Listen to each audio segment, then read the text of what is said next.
All right, guys. Happy Friday. It's Happy Friday. Me and my brother Jesse. We got rid of Morgan. Welcome, everybody. Yep. So today we're talking about white privilege. It is a post that me and Jesse co-wrote together. We've been getting some really good feedback on it. We've had people resharing it on Facebook. We've had people, praising it on Instagram and sending us emails. An old teacher of mine reached out from high school. A college professor reached out from the University of Minnesota Crookston, asking if he could use it in his curriculum next semester. I mean, it's been pretty awesome. Absolutely. So tell them a little bit about how white privilege came about, what we've been doing these mornings with you coming over. Yeah. So last couple of weeks since Noah's been out, probably 3-4 times a week, I'll come over in the morning to do a workout, which has been good because I probably put on a few pounds during COVID and need some accountability to get those off. But it's also really created an opportunity afterwards for us to, grab a cup of coffee, talk about life, talk about his adjustment back into the real world, what it's like to, be back in Melrose's life. And obviously there's questions that come up. So I feel like it's been, nice for me just to reconnect with my brother, but also a good opportunity to just talk one-on-one and just be there for, guidance and mentorship as much as I can. Absolutely. And it's been awesome for me too, because since getting out of prison, it hasn't been the easiest. And especially with the relationship with Melrose, there's been hot and cold moments. I don't really know what to do. And my go-to number one is my brother Jesse, because he's got two little girls. One, Willa, is just a year younger than Melrose. She's 8. And Izzy's 6, and he's not going through the same stuff, but he, I don't know, you usually know the solution, or you know how to give me the right guidance. I pretend to know. Don't listen to him. He's modest. He is the best dad in the world, and that's why I go to him for my fatherhood advice. So I appreciate it, Jesse. Yeah, no, absolutely. It's really helped. Our conversations after the workouts are definitely my favorite. It also feels good that I can actually put some value in your life through what I learned in prison, and that's to get creative. We got a ladder leaning against the roof. Yeah. All we got is 30-pound dumbbells and an ab wheel, which I believe Jesse broke to make sure we can't use it as much. It's on purpose. Yeah. So, but let's jump into it. Yeah. White privilege. What does it mean to you, and what's your journey been to accepting it? Yeah. So there's two things here I'll speak to. One. A lot of this came about 2.5 years ago. I joined our Diversity Inclusion Council because in our industry, we're really working hard at how do we attract people of color and women, because right now 87% of advisors are white men. And it just, we've not been able to move the needle on that for some time. And we realized that you can recruit people that look different, right? Different men, different women, different, religious groups. But if you can't keep them, or they don't feel included, or they're not supported in the right way, they're not going to have long-term success. And our industry already has a really hard turnover rate, and it's that much more challenging when you have other barriers in your way. And so white privilege was always something that I was a little uncomfortable with, because it just made me feel like what I had achieved didn't count, or I didn't work hard for it. And this privilege exercise we did on the council really stood out, where they asked you, do you ever think about your race? Stand up. And every non-white person stood up, and every white person stayed sitting. And second question is, if you're walking through a dark parking lot, do you ever think about, am I going to be assaulted? And every woman stood up, and every man stayed sitting. And so it made me realize as we went through this journey that even though I had to work hard, even though I had to grind through my career like everybody else does, race and my gender were never a barrier. And in fact, they were an asset for my success. And so that really just, as I grasped that more, it became easier to accept what this terminology white privilege meant. So. Awesome.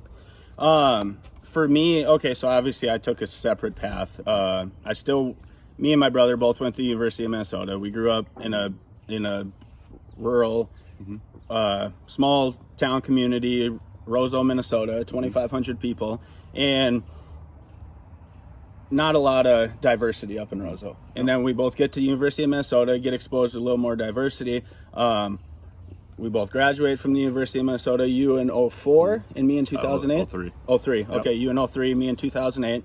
And Jesse went his path, I went mine. I went into the drug game. I know it's stupid. If you're wondering how that happens, why someone makes those choices, or what events have to happen in order to get from there to there, go check out my post, Operation Noah's Ark. It's live on Resilience Reform, and let me know what you think.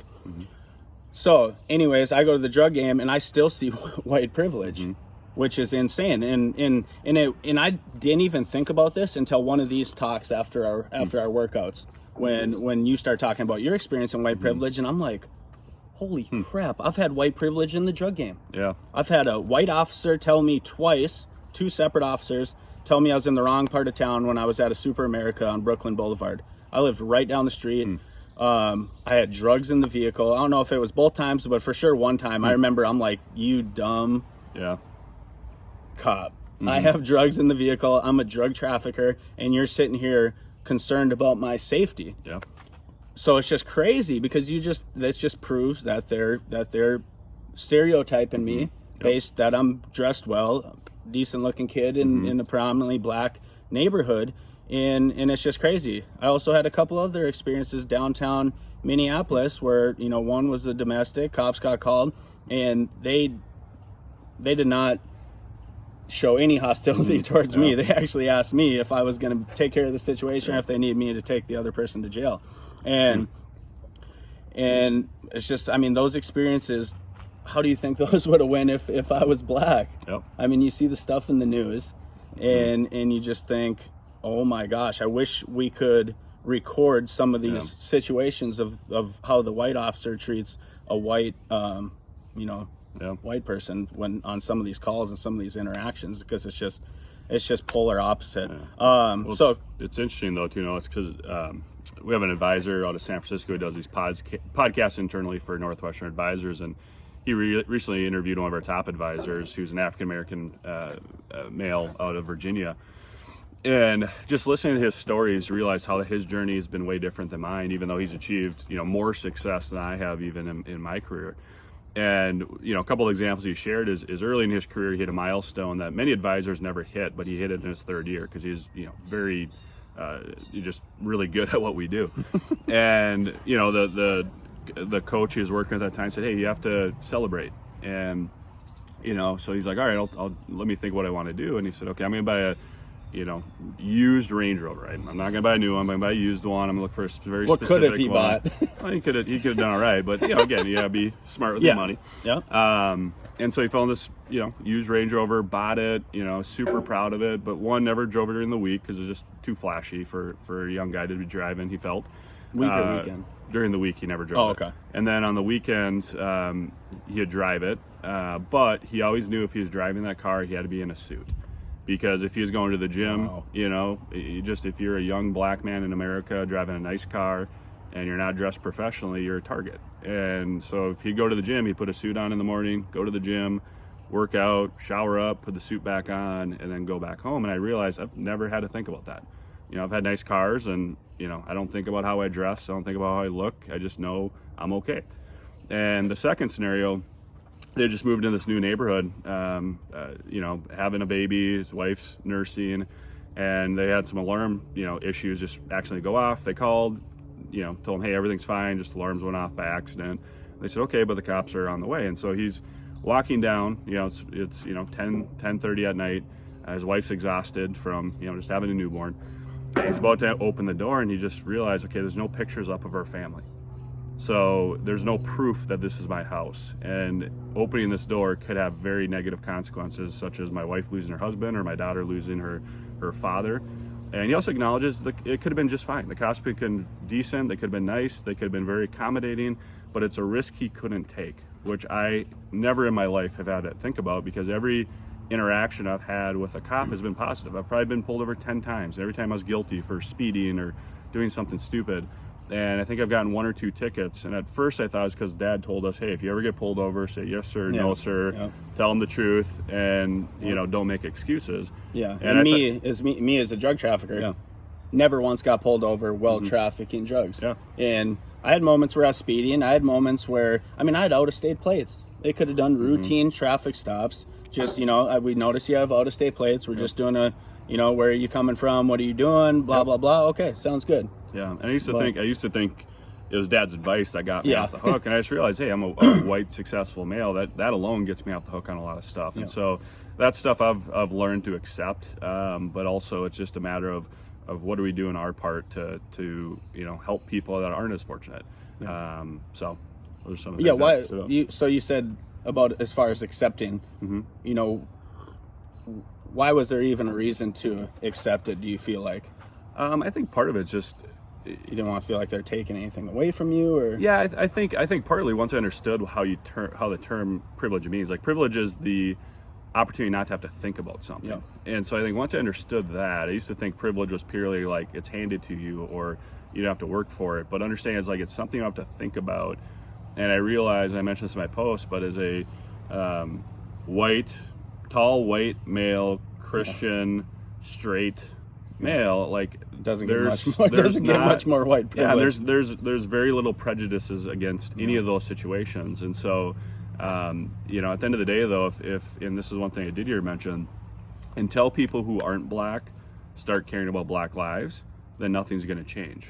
I love And that one. and one of the comments he made is said, as a white person, you can be successful in your life without ever having to interact with another race because of how the dominant white culture is. But as a black man, I have to learn how to play in the white world and learn how to kind of wear a different a different suit every time I'm in that world, from how I carry myself or how I talk or how I engage with people, where that can be exhausting. Where as a white man, you just have to show up and just be a white man, and you can just interact with other white men or women, and you're going to have just as many opportunities. And that really stood out to me and said, we have to do our part to help people who are in different situations elevate to where they can have the same opportunities that we have. Yeah. So Yeah, when I first heard white privilege, I was in prison. So for me, I'm pretty open-minded. I can put myself in someone else's shoes and be like, okay, let me take a step back and put myself in their shoes and see how they feel. But at the same time, I'm sitting in prison doing 10 years and I'm like, I don't feel so privileged.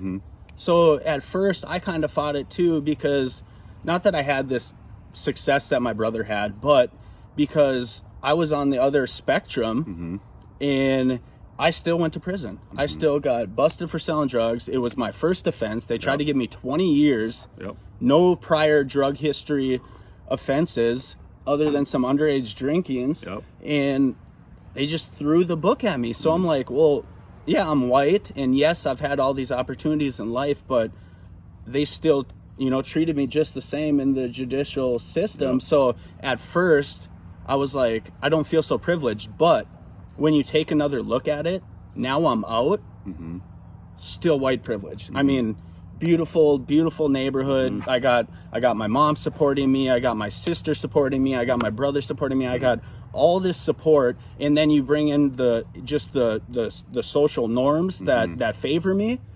And I have a fighting chance. It's not easy. I'm still having my struggles. Life is still hard, tough. I'm still an addict. I still have these mental health issues, and I still have to work my butt off to not go back to prison. But at the same time, when I'm out on my walks, I don't have to worry about a cop pulling up and going, "What are you doing in this neighborhood?" Yeah. Well, I think about, you had asked me coming out, this may be about 6 months before you got out, you said, how am I going to do adjusting back to Minnetonka? Yeah. And I said, well, here's the thing, Noah. The benefit you're going to have is people are going to look at you. They're not going to even guess you're a felon. Yeah. Because people are busy. They don't know every parent. So even though you haven't been around for Melrose's life, they're not going to connect 2 and 2 necessarily. And because of the way you look, and because of the neighborhood you're in, they're just going to assume you're successful in some form or fashion. Yeah. And so that's the benefit of the doubt you're going to get. So that's just, again, a good example of white privilege. Yep. All right, guys, we just want to thank you. We appreciate everything, all the support, everything you guys do for us. If there's any teachers, professors that want to use our post white privilege or have a topic that you would like us to write about or discuss on, we would love to contribute. So, and feel free, we're a resource, and that's what we're here for, is use our material however you see fit. So we appreciate it, guys. Cheers. Happy Friday. Coffee chats, no alcohol. Yep. All right. All right, guys.